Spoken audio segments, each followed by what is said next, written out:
सिद्धार्थ ने बहुत अच्छी बात उठाई कि 10% इन्फ्लेशन हो गया है। तो जीएसटी लगता, आपको शायद पता है कि जब गुड्स एंड सर्विसेज के ऊपर जो प्राइसेस होते हैं जीएसटी उसके ऊपर लगता है।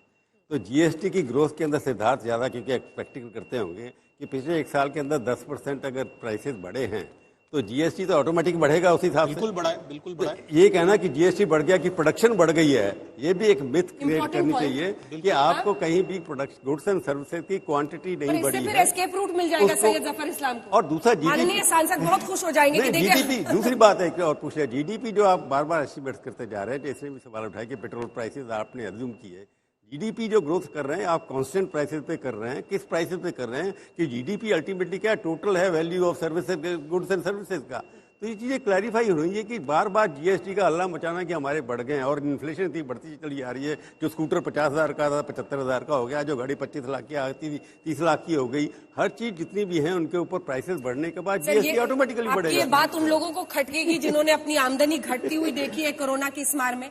आपकी ये बात उन लोगों को खटकेगी जिनके रोजगार के साधन खत्म हो गए हैं। ये सच है कि ये वक्त के साथ जो इन्फ्लेशन है उसमें आगे कीमतें तो बढ़ेंगी, लेकिन चाहे वो पेट्रोल डीजल की कीमतें हो और उसकी वजह से जो कैस्केडिंग इफेक्ट तमाम चीजों पर हुआ है उसको लेकर परेशानी। एक बार सफल साहब बोले, फिर भानु जी आप ही देखिए किसानों का सेंटर स्टेज, ये मुद्दा किसानों का, कम से कम ये परिस्थिति आज आई है कि हम लोग किसानों के बिना अर्थव्यवस्था बजट किसी की बात कर ही नहीं सकते। जल्दी से सफल साहब। मैं प्रभु जी की बात को आगे बढ़ाना चाह रहा हूँ क्योंकि मैं बिल्कुल यही बात करता। आप टेक्निकल कह रहे थे जफर साहब, कुछ अच्छा होगा तो आप बोलिएगा ना कि चुनावी बजट है, बोलिएगा कि नहीं। सवाल ये है कि चाय पत्ती 150 से 450 हो गई तो जीएसटी चाय पत्ती पे तिगुना हो गया, पर क्या देश के लिए अच्छा है?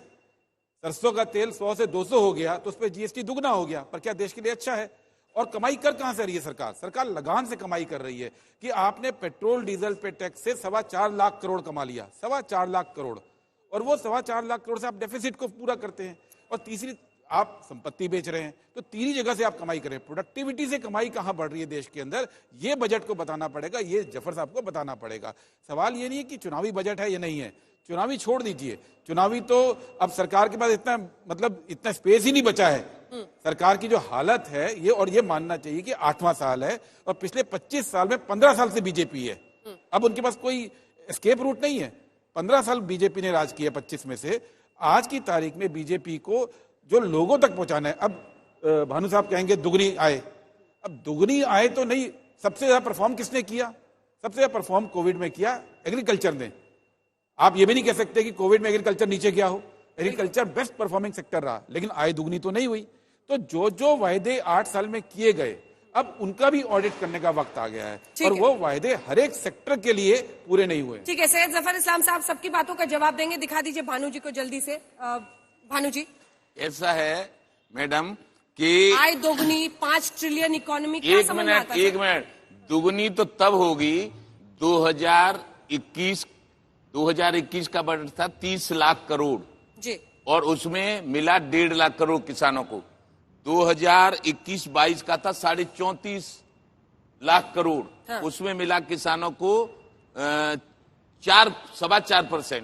मेरा कहने का मतलब यह है कि हम किसान प्योर मैंने कहा था, इसीलिए कहा कि हमारी तो सारी अर्थव्यवस्था और सारा जीडीपी और सारा सीपी और सब कुछ हमारी तो केवल किसान की आमदनी पे आधारित है।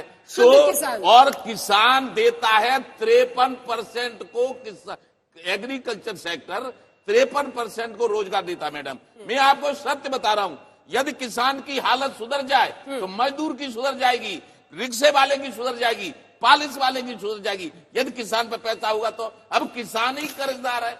किसान आध घंटे में एक किसान आत्महत्या करता है। ये तो कोरोना आया अब, लेकिन किसान पे कोरोना है 75 साल से।